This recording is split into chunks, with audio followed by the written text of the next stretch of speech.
আপনি উল্টা দোয়া করলেন কেন? আমি তো শহীদ হতে চেয়েছিলাম।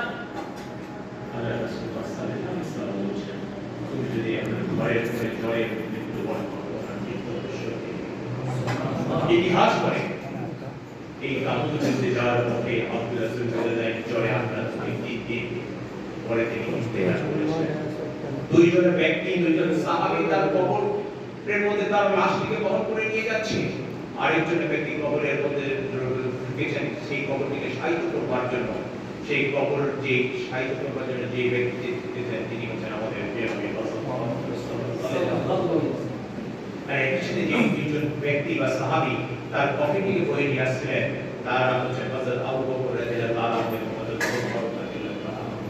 রাসূল সাল্লাল্লাহু আলাইহি ওয়াসাল্লাম কবরে তাকে দাফন করবার পরে দোয়া করছেন, হাত তুলেছেন আল্লাহ রাব্বুল আলামিনের কাছে। আল্লাহ রাব্বুল আলামিন বলছেন, হে আল্লাহ রাব্বুল আলামিন, আমি দিন পর্যন্ত আব্দুল্লাহ সুলতানের দায়ের উপর সন্তুষ্ট ছিলাম, তুমি দয়া করে তার উপর সন্তুষ্ট হয়ে যাও।